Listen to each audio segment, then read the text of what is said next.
Now we are starting with the third chapter, that is private, public and global enterprises. हम लोगों ने जो अभी फर्स्ट देखिए leave the sources of business finance वाला chapter को 1 मिनट के लिए छोड़ दीजिए. Let us come to the first two chapters. हमने फर्स्ट चैप्टर में पढ़ा था that what is the meaning of business and how it is different from profession और एम्प्लॉयमेंट. तो जब हमने बिजनेस बोला, बिकॉज हमारा सब्जेक्ट है बिजनेस स्टडीज, तो सेकंड में हम लोगों ने स्टार्ट किया with the forms of business organisations which are prevailing in India. We read about sole proprietorship, we read about joint Hindu, we read about cooperative, then we read about the company. हमने अलग अलग तरीके की. तो जितने ये हमने पढ़े थे ये सब हमारे जो हैं they all go to the private sectors, यानी कि they are owned by single और ग्रुप ऑफ पर्संस. बट अब हम जो थर्ड चैप्टर करने वाले हैं वो है आपका अबाउट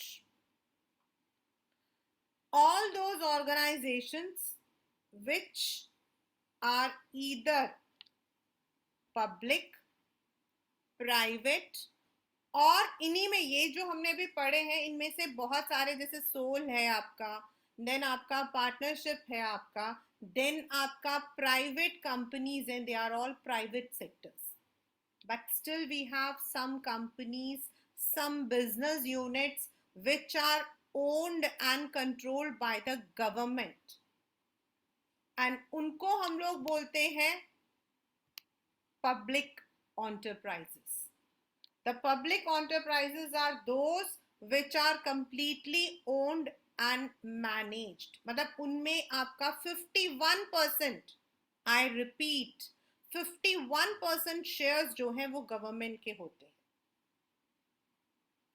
एंड थर्ड हमारा है, आज हम लोग सब कहते हैं my brother, my uncle, my father, या मतलब कोई भी is working in a multinational company. तो ये जो हम मल्टीनेशनल कंपनी बोल रहे हैं, दे आर दोज कंपनीज, ये वो कंपनीज हैं जिनका पेरेंट कंपनी एक कंट्री में है लेकिन उनके ब्रांचेस या फिर उनके फ्रेंचाइज अलग अलग कंट्रीज में है. They are run across the globe और इसीलिए हम इनको ग्लोबल एंटरप्राइजेस भी बोलते हैं. We either call them with the name of multinationals or we call them with the name of global enterprises. तो अब हम लोग पढ़ेंगे what is public sector enterprise और उसके अंदर हमारे हैं departmental, statutory and government companies. मतलब ये तीन कैटेगराइज किए गए हैं अंडर द गवर्नमेंट. कुछ तो वो हैं जो कंप्लीट ओन जो है वो सिर्फ गवर्नमेंट करता है, departments. Then there are some business units which have been established for the welfare of the public but under special parliament act. And कुछ आपके प्रॉफिटेबल प्रॉफिट मेकिंग बिजनेस है, जस्ट लाइक आपका रिलायंस है, Reliance is owned bye a private person. लेकिन कुछ ऐसी companies हैं जो प्रॉफिट के लिए भी रखी गई हैं, दे आर गवर्नमेंट कंपनीज. और ये तीनों जिनमें गवर्नमेंट का ओनरशिप है, चाहे पार्शियल हो या फुल हो, उनको हम पब्लिक एंटरप्राइज कहते हैं. So we will be reading about the characteristics, their merits and their demerits.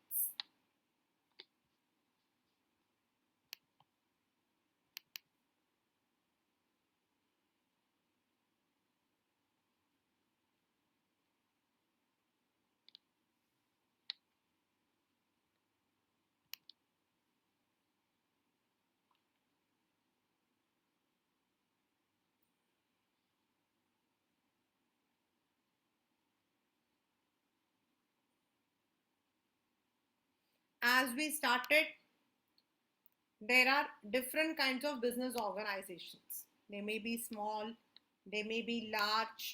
आपका सोल भी है, आपका ट्रेडिंग बिजनेस भी है. Some of them are owned by a single person soul, some are joint जैसे partnership, or they may be into a company or government owned which exists in our company. हमारी जो economy है, you all must have already read it in your economics. We have, जैसे US जो है, it is having a capitalist economy because the industries are owned by the private people and जो उनसे आपका revenue taxes वगैरह generate होता है, that government uses for the welfare. There are certain countries जो communist हैं, there are some countries which are socialist, यानी कि the country यानी कि जो government है वो own करती है सारी की सारी industries को, private में कम होते हैं या होते ही नहीं है. Like Russia earlier was a socialist country, but हमारे यहाँ पर बॉम्बे मॉडल से हम लोगों ने लिया था mixed economy where we are having the private enterprises as well as the government enterprises. तो आपका 1 marker question आता है कि what kind of economy does India follow? India has opted for a mixed economy जहां पर certain business are operated by private, whereas certain are operated by government. When we say the private, it is owned by individuals, group of individuals, which we have already done. And if we take public, the one owned and managed by the government. Now let us come to the public sector enterprises. आपको इसके अंदर जो है क्या क्या करना है, कैसे questions आएंगे. आपके questions वही होंगे कि what kind of enterprise is it, फिर उसके मेरिट या डीमेरिट्स. नॉर्मली डीमेरिट आपके पब्लिक एंटरप्राइजेस के 1-2 आते हैं. First, all those organizations which are owned, managed, चाहे वो सेंट्रल गवर्नमेंट करे चाहे वो स्टेट गवर्नमेंट करे, क्योंकि कुछ हमारे स्टेट फाइनेंशियल इंस्टीट्यूशन जो है it is owned by the state government, and कुछ हमारे जो है they are owned by the central government. तो हमारे पास दोनों है. The capital is contributed by the government and basically ये पेपर में यही आपका हिंट है कि ये जो enterprises होते हैं they are basically formed for the welfare. तभी इनमें जो आपके जो रेट होते हैं ना वो सस्ते होते हैं comparatively. If you are buying something जैसे राशन है, let us say ration, food corporation of India, तो अगर आप ओपन मार्केट से चावल खरीदते हो तो वो 20-30 रुपए किलो होता है. सेम राइस आपको राशन में 5 या 7 रुपए में मिलता है. What is the difference? Because these enterprises are basically made और form for the public welfare. इनका कंट्रोल आपका मैनेजमेंट में है and through various measures they are accountable. अब अंडर द पब्लिक एंटरप्राइज आपका सबसे पहला आता है departmental, statutory and government company. अगर बच्चा मतलब आपसे पूछा जाएगा ये कौन सा है, मिनिस्ट्री ऑफ रेलवे, तो आपको बताना है डिपार्टमेंटल अंडरटेकिंग और आपको ब्रैकेट में लिखना पब्लिक एंटरप्राइज. डिपार्टमेंटल यानी कि ये गवर्नमेंट के ही डिपार्टमेंट्स हैं. गवर्नमेंट की जो मिनिस्ट्री है ये उनका डिपार्टमेंट है. जैसे आप किसी कंपनी में जाते हो तो उनका परचेज डिपार्टमेंट होता है. आप लोग दुकान जाते हो, रिलायंस मॉल जाते हो समझ लो, तो वहां आपने देखा होगा ग्रोसरी डिपार्टमेंट, आपने वहां देखा होगा क्लोथिंग डिपार्टमेंट, आपने वहां देखा होगा वेजिटेबल डिपार्टमेंट.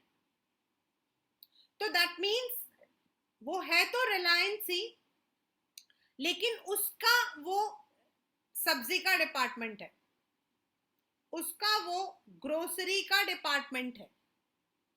उसी तरीके से डिपार्टमेंटल अंडरटेकिंग्स आपके होते हैं, the departments of the ministries, ये मिनिस्ट्री के अंडर ही रहते हैं। जैसे आपका railway ministry, post and telegraph ministry, ये सारे जो हमारे लिए बने हुए हैं, एंड इनको जो पैसा मिलता है, जो finance, that is also from the, there is no capital, इनमें कैपिटल नहीं होता, क्योंकि इसको तो कंप्लीटली गवर्नमेंट अपने कंट्रोल में रखती है। इसमें आपका कैपिटल नहीं लगता, कैपिटल आपका लगता गवर्नमेंट कंपनीज में। फर्स्ट, डिपार्टमेंटल जो आपके एस्टैब्लिशमेंट्स होते हैं, they are having no separate entity, उनकी अपनी कोई अपने से, मतलब जैसे government, they can not buy any, they are not able to buy और sell their shares, they can not raise fund from the public, वो पैसा जो है पब्लिक से नहीं उठा सकते हैं। अगर कल को किसी मिनिस्ट्री को they want to take some loan,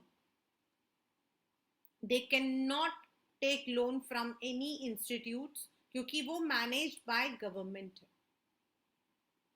जब गवर्नमेंट बजट बनाती है, फरवरी के महीने में आप लोग देखना बजट बनता है, अभी आपका जब फरवरी का महीना आएगा तो उस टाइम में बजट आता है, तो बजट के अंदर इनके लिए एलोकेट किया जाता है कि इतना पैसा इस मिनिस्ट्री के लिए जाएगा, they are given, means every year the budget is allocated. मतलब उसको, जैसे रेलवेज है तो रेलवेज को इंप्रूव करना, रेलवेज में आपने देखा होगा पहले, अगर हम 5 साल पहले की बात करें तो देयर वर नो, मतलब बहुत सारी फैसिलिटीज नहीं थी। For example, there were no charging points, there were no wifi connections, लेकिन अब रेलवेज ने ये प्रोवाइड किया है। आपके नए नए रेल, आपके जैसे भारत एक्सप्रेस हो गया, तेजस एक्सप्रेस हो गया, ये इंट्रोड्यूस हुए हैं। तो ये जो आपके नई चीजें इंट्रोड्यूस करना होता है, फेयर को कितना लेना होता है, तो ये पूरा बजट आपका एलोकेट होता है फ्रॉम द सेंट्रल गवर्नमेंट और द स्टेट गवर्नमेंट, और इससे जितनी अर्निंग आती है वो सब कुछ गवर्नमेंट के पास ही जाता है, उसी को गवर्नमेंट यूज करता है फॉर फर्दर यूज। जो गवर्नमेंट की ऑडिटिंग होती है, there are auditing in 2 types. एक आपका प्रॉपर ऑडिटिंग ऑफिस है गवर्नमेंट का, और एक आपके प्राइवेट कंपनीज में ऑडिटर्स को अपॉइंट किया जाता है। तो जो गवर्नमेंट के लिए जो ऑडिटिंग है आपका, वो इसमें लागू होता है। ऑडिटिंग का मतलब क्या है? To check each and every expense, each and every revenue, to point. अब हम लोग क्या करते हैं, 5 रुपए है ना, इट्स ओके, बट ऑडिटिंग में ऐसा नहीं होता है।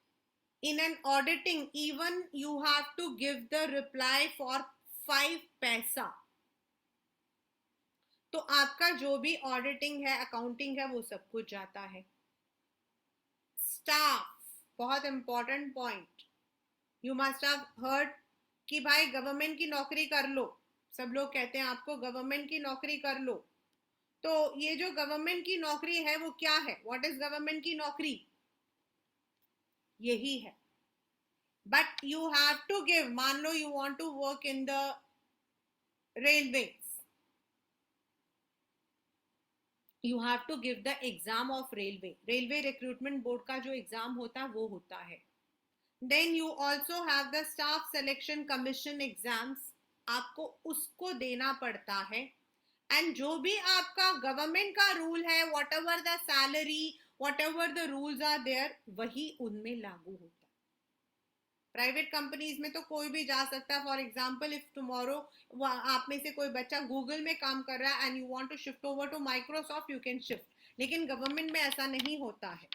गवर्नमेंट में आपको पहले you have to give a proper, private में आपको इंटरव्यूज देने पड़ते हैं, गवर्नमेंट में you have to give a written exam which is conducted through those specific ministries, agencies, जैसे staff selection commission, railway recruitment board.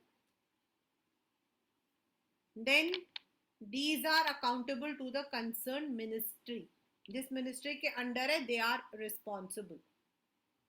Now what are the merits and demerits? इसके demerits को बहुत अच्छे से करना हर बच्चा, because they are made for the welfare of the people. तो सबसे पहला जो मेरिट है वो ये होता है कि whatever they are producing, that is for the welfare of the people. In many countries there are, मतलब कि जो आपके रेलवेज है, हेल्थ है, ये सब गवर्नमेंट अपने कंट्रोल में रखती है. It is more effective in achieving the objective laid by government as it is under the direct control of government.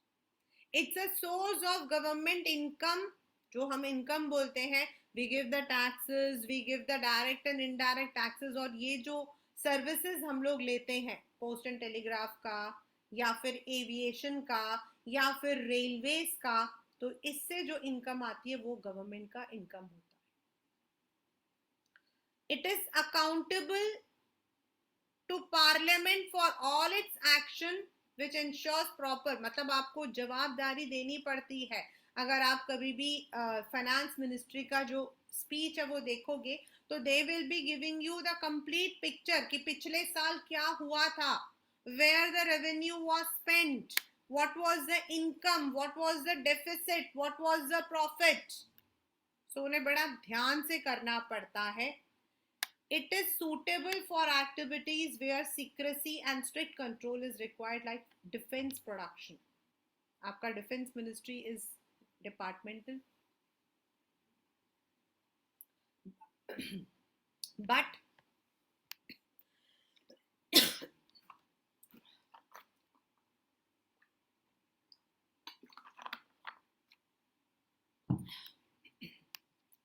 it suffers from interference from minister and top officials in the working. ये इसके जितने demerits है ना, they are really what? क्यों? क्योंकि in the multinational corporations or in any private company क्या होता है, they want कि उनकी जो कंपनी है that should be the best, और उसके लिए उनका एक लोगो होता है, कंज्यूमर्स आर द किंग. उनके लिए जो कंज्यूमर्स है वो राजा है, और इसीलिए वो लोग चाहते हैं कि the best quality should be provided, और उसके लिए उन्हें जो भी लेना पड़ता है steps they take it. But in public limited, sorry public companies में, सॉरी पब्लिक एंड एंटरप्राइजेस में क्या होता है, द गवर्नमेंट जो है वो कई बार इंटरफेयर करती है, करप्शन आपका बहुत रहता है. देन जब हम कहते हैं डिसेंट्रलाइजेशन, जो कि आप लोगों का 12th स्टैंडर्ड का चैप्टर है, still I'm telling you what is decentralization. When the decisions are to be taken by individuals. In the private companies what happens is, हर जगह पर आपका जो टॉप लेवल मैनेजमेंट है वो नहीं होता है, हर जगह पर आपका जो मालिक है वो नहीं होता है, हर जगह पर सीईओ नहीं होता है. So the decision making powers are transferred to the lowest level, ताकि डे टू डे जो functions है उनमें कोई दिक्कत ना आए. But in the public enterprises, decision is taken only by the ministers or the officers at the top level, और बाकियों को सिर्फ और सिर्फ उसे फॉलो करना पड़ता है. तो कोई चेंज अगर करना हो, अगर हमें एनवायरनमेंट के अकॉर्डिंग कुछ नहीं चेंज करना हो, तो वो नहीं करेंगे. That's not possible. ये वाला जो पॉइंट है which is it suffers from red tapism. Many times the students are confused कि what is red tapeism. Tape का मतलब होता है टेप, रेड कलर का टेप. अगर आप गवर्नमेंट ऑफिशियल्स, गवर्नमेंट कंपनी में जाओगे तो व्हाट हैपेंस इज, वहां पर आपके जो काम करने वाले होते हैं उनके पास बड़े सारे फाइल्स होते हैं, और वो लोग क्या करते हैं, उसको रेड कलर का जो फीता होता है, रेड कलर का होता है, क्योंकि that is the colour which has been given to the government, उसमें बांध के रख देते हैं.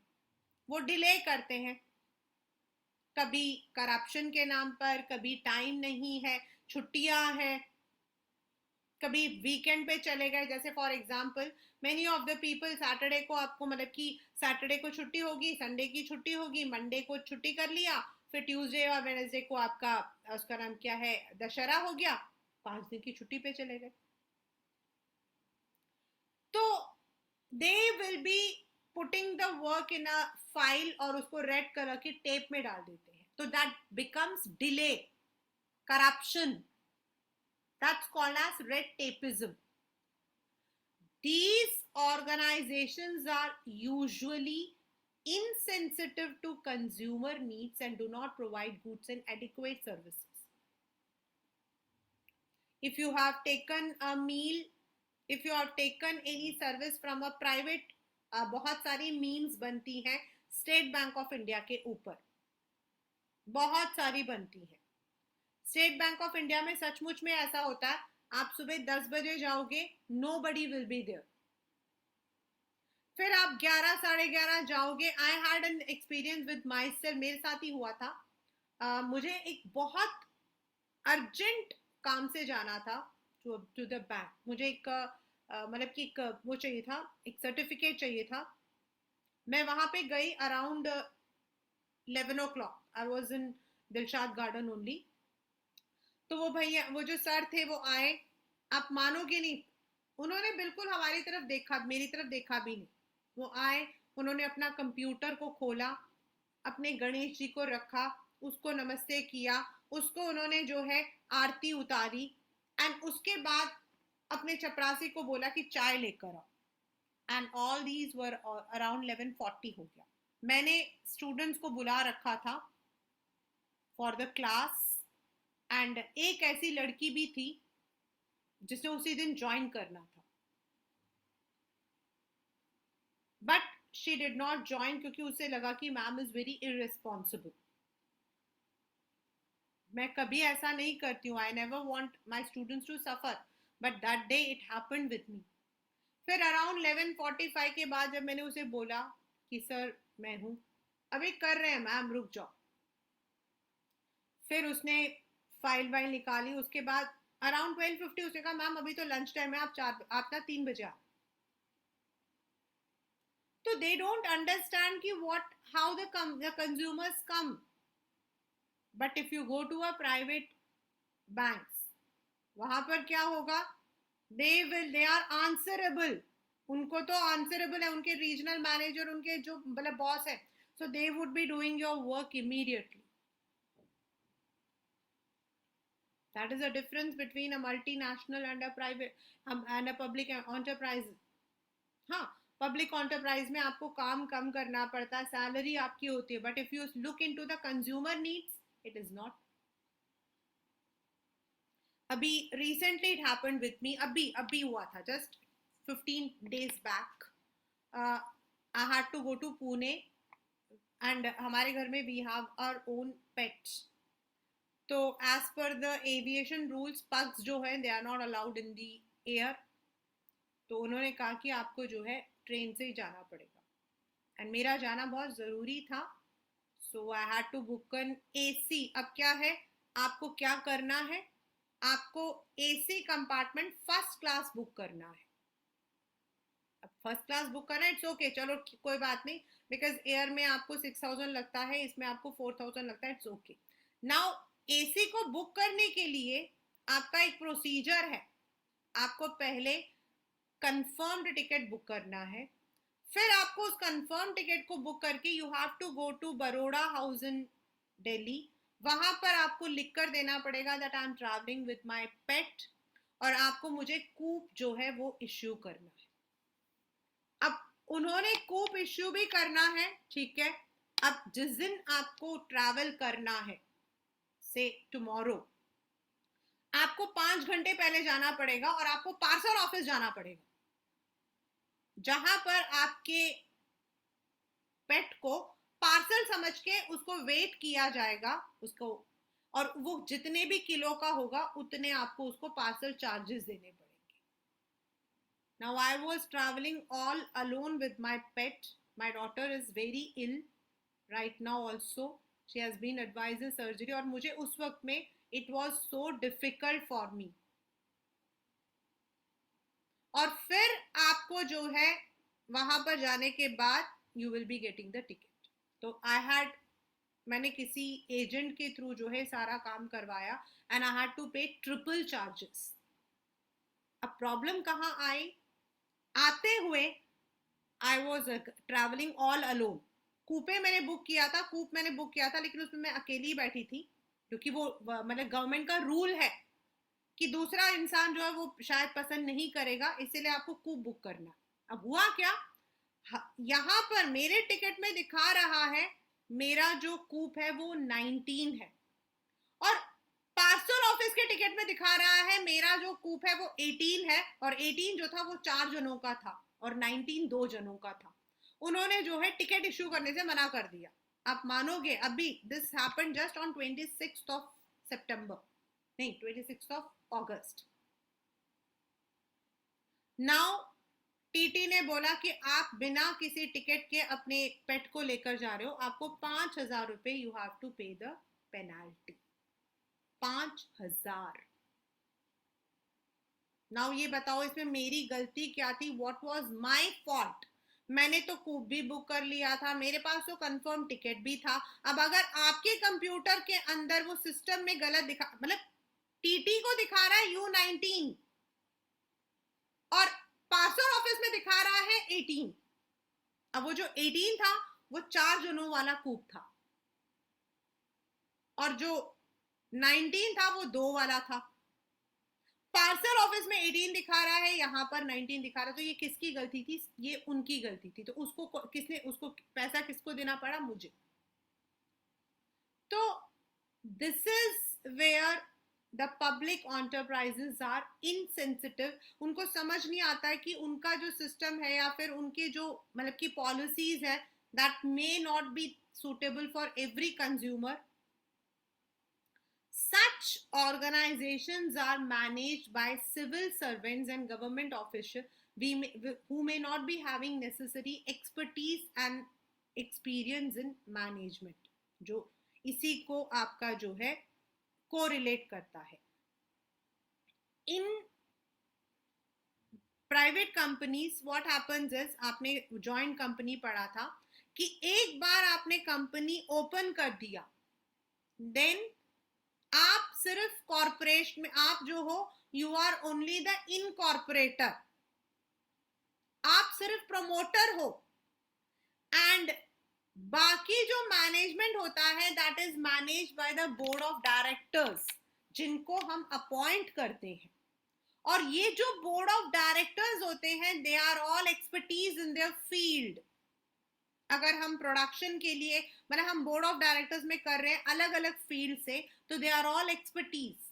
बट यहां पर क्या होता है, these people are only through the civil servant. IAS officers होंगे, आईएफएस ऑफिसर्स होंगे, लेकिन आईएएस ऑफिसर होने में और कंज्यूमर की नीड को अंडरस्टैंड करने में देयर इज डिफरेंस।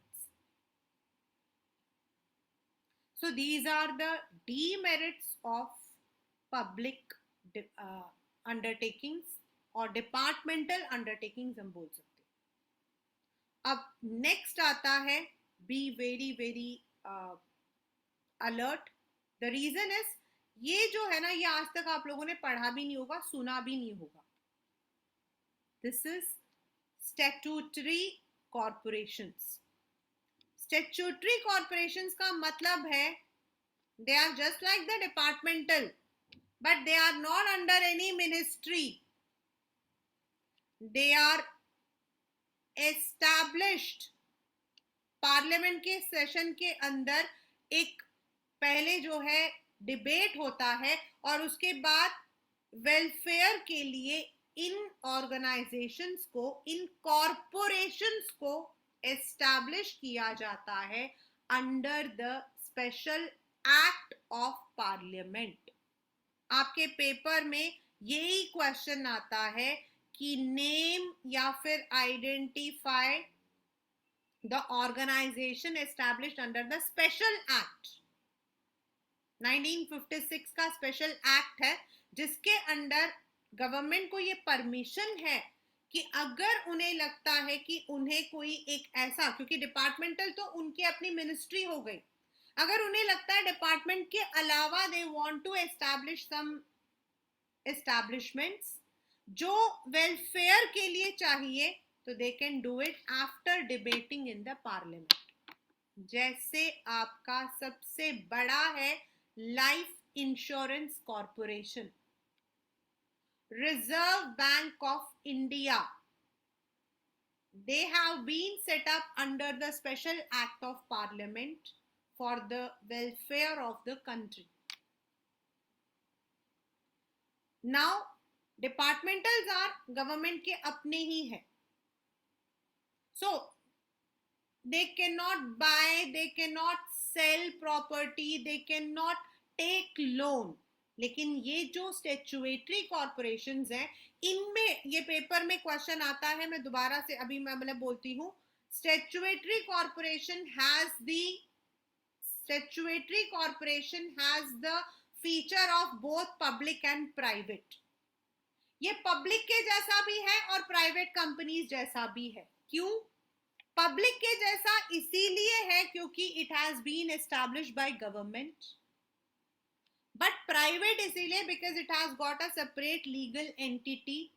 अभी आपको पता है LIC का जो है IPO निकला था, इसको मैनेज करने के लिए बोर्ड ऑफ डायरेक्टर्स को अपॉइंट किया जाता है एंड इनमें जो लोग काम करते हैं they also are recruited through the special, मतलब उनको भी जो है रिक्रूट किया जाता है. जैसे आपके RBI के एग्जाम्स होते हैं, आपके LIC के एग्जाम्स होते हैं, they are independent, they can borrow funds, अपने अर्निंग को रिटेन भी कर सकते हैं and they are not subject to auditing of government department. हाँ, इनको पार्लियामेंट में अपना जो रेवेन्यू है उसे डिस्कस करना पड़ता है. Now the merits, as I have said, it has got both public and private features. Internal autonomy, autonomy का मतलब होता है बच्चा इंडिपेंडेंस. ऑटोनॉमी का मतलब होता है इंडिपेंडेंस, यानी कि डे टू डे उन्हें कोई गवर्नमेंट करती है, ऐसा नहीं कि बिल्कुल छोड़ देती है, क्योंकि स्पेशल एक्ट से बना है तो गवर्नमेंट करती है, बट स्टिल बहुत सारी चीजों में उनको फ्री होते हैं. So that is why they are able to take quick decisions. And as I said कि पार्लियामेंट में दे आर नॉट ऑडिटिंग नहीं होते, लेकिन पार्लियामेंट में उनको अपना रेवेन्यू एंड अपना जो खर्चा है उसे शेयर करना पड़ता है. Since there is a proper board of directors, proper आपके ऑफिसर्स होते हैं. अगर आप बैंक में जाओगे RBI में तो आपके टॉप लेवल में, मिडिल लेवल में, you have different people from different expert field, और इसीलिए एफिशिएंट मैनेजमेंट रहता है. But since it is anyway indirectly held by parliament, तो पॉलिटिकल इंटरफेरेंस रहता ही रहता है. जैसे 2 साल पहले RBI के जो गवर्नर थे उनको अपॉइंट करने में देयर वर लॉट्स ऑफ मतलब कि सोशल मीडिया पे न्यूज़ में काफ़ी चर्चे थे, क्योंकि गवर्नमेंट ने काफ़ी इंटरफेयर किया था एंड गवर्नर को अपॉइंट किया था, which is actually not right. Usually they enjoy monopoly in their field and do not have profit motive, due to which they are working return. मतलब उनको पता है वो काम करें या ना करें, they are going to be there. इसलिए कई बार क्या होता है, they don't work efficiently. Where there is dealing with public, rampant corruption exists. Thus, public corporation is suitable for undertaking requiring monopoly powers, public utilities. जैसे जो चीजें हमें, जैसे आरबीआई है, अब आरबीआई को प्राइवेट कोई रन करेगा तो क्या होगा, दैट वुड बी डेफिनेटली कुछ और ही हो जाएगा. तो जहां हमारे पब्लिक यूटिलिटीज होती हैं, वहां पर ही हम जो है ऐसे कॉरपोरेशंस को इनकॉर्पोरेट कर सकते हैं.